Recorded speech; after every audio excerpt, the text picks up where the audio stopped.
Jóvenes, buenos días todavía. Quiero recordarles que como alumnos tienen la responsabilidad de verificar las indicaciones de la semana. Las indicaciones de la semana se suben todos los lunes a más tardar a las 9 de la mañana. Yo las subí antes de las 8 y ahí decía que hoy tendríamos reunión. Efectivamente, por un problema X se me pasó a mandarle la invitación, pero ustedes también, como alumnos, deben preguntar si hay o no reunión, porque está programada. ¿Esto qué está significando, jóvenes? Está significando que ustedes no están leyendo las instrucciones y lo dejan a cuando tienen tiempo. Les pido por favor que pues sean responsables en ese sentido. Este, Son alumnos, ustedes adquirieron un compromiso con la universidad y sobre todo con ustedes mismos, porque ya sea que ustedes o sus padres están pagando la colegiatura y no se vale que desperdicien su tiempo y su dinero de esta manera. Sin embargo, voy a tratar de dar la clase a través de esta vía. En esta semana vamos a trabajar estrategias didácticas para el aula.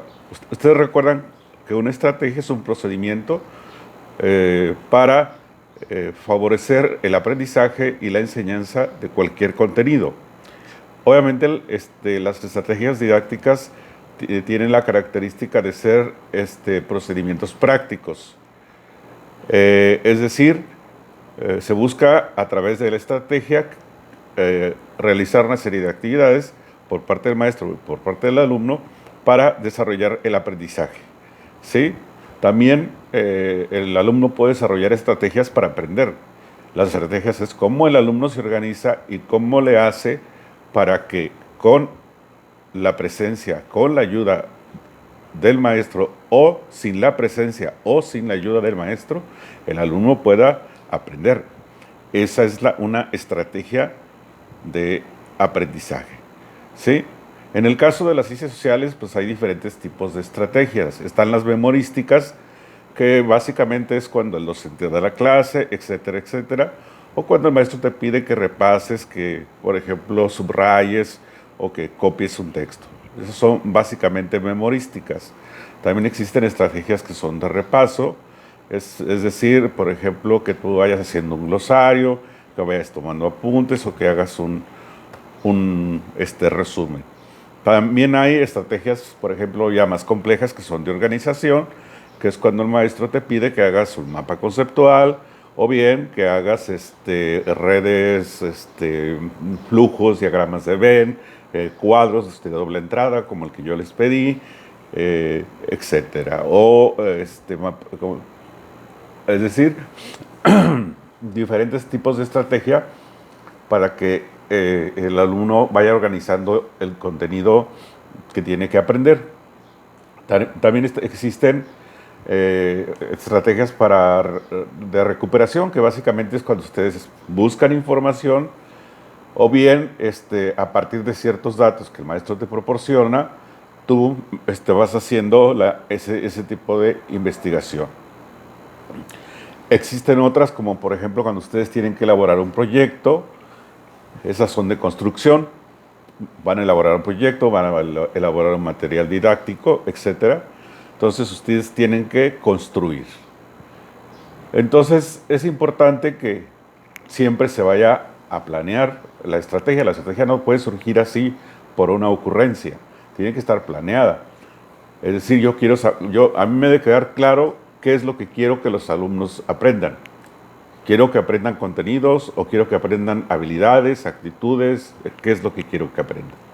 También debo de tener en cuenta la metodología, es decir, qué voy a usar, cómo lo voy a usar, para qué. ¿Sí? ¿Va a ser una estrategia de investigación?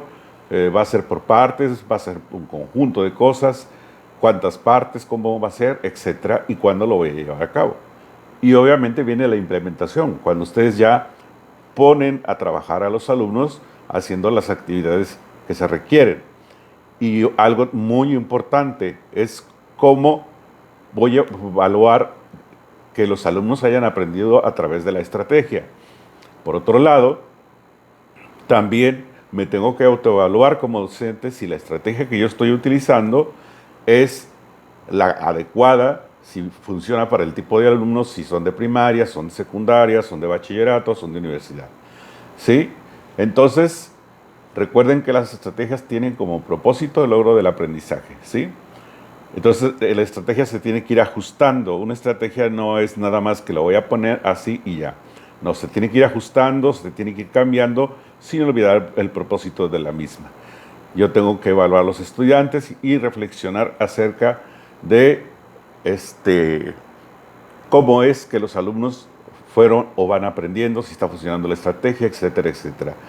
Hay diferentes tipos de estrategias, unas, por ejemplo, para motivar a los alumnos, hay otras, por ejemplo, que pueden basarse en describir imágenes, hay otras que podemos hacer una discusión de un tema, que el maestro es el que va guiando esa discusión. También podemos hacer debates acerca de diferentes temas de la Revolución Mexicana, de la independencia de México, de los valores cívicos actuales, de los valores cívicos del siglo pasado, etcétera. Podemos hacer foros. Un foro es cuando a 3, 4 alumnos los preparamos con su tema y esos alumnos se presentan al resto del grupo y exponen.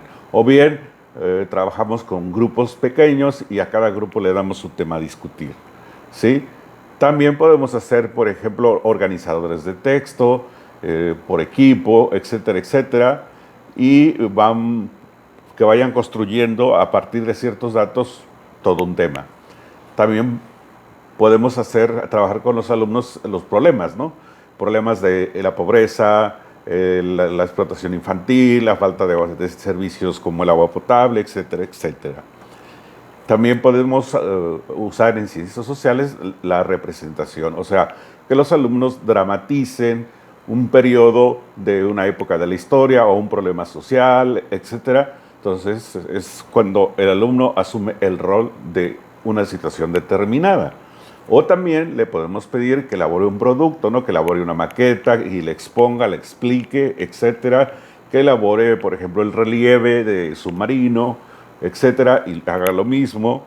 Entonces puede hacer, o bien haga una investigación y les ponga. Y entonces, en fin, todo esto es importante que lo vayamos siguiendo. Por ejemplo, también podemos trabajar con ellos con organizadores gráficos como el diagrama de Gantt, o a través de ciclos, por ejemplo, en vez de línea del tiempo, podemos trabajar por pasos en el caso de los procesos, o podemos poner, por ejemplo, la idea principal y podemos poner como una cruz, la idea principal en el centro, luego del lado izquierdo las causas, del lado derecho las consecuencias, argumentos a favor en la parte superior, consecuencias o efectos en la parte inferior, o los cuadros de doble entrada, como les repito, el que yo les había pedido, etcétera, o un ideograma donde vamos presentando diferentes ideas acerca, por ejemplo, de la obesidad, acerca del coronavirus, en fin, o una infografía, a través de dibujos presentamos cómo se resuelve un problema, o bien una jerarquía, una pirámide para ver, por ejemplo, las clases sociales en un periodo determinado de la historia, ¿sí? O una cronología como la línea del tiempo o el mapa conceptual, que recuerden que va por niveles, ¿sí? Y subniveles, y van las palabras enlaces, van los nexos, etcétera, etcétera. Entonces todo eso lo podemos trabajar, o el mapa mental, que además de llevar con ciertos conceptos, lleva imágenes, ¿sí? Entonces siempre el punto central es que a nosotros, al utilizar una estrategia didáctica en ciencias sociales, debemos preguntarnos cómo voy a implementar esa estrategia didáctica en el aula, ¿sí? ¿Qué elementos debo de considerar? ¿Qué debo de tomar en cuenta para abordar esa estrategia? La edad de los alumnos, los recursos con los que cuento, el medio, o sea, el nivel socioeconómico de los mismos, etcétera. ¿Cómo voy a llevar a cabo la estrategia? ¿Sí? ¿Qué pasa si de pronto surge un problema? Entonces, ¿cómo se van a desarrollar todas esas actividades? Entonces, en esta semana, cada uno de ustedes, excepto, me parece que 2 personas van a trabajar en equipo, pero los demás van a trabajar de manera individual. Ahí tienen las indicaciones.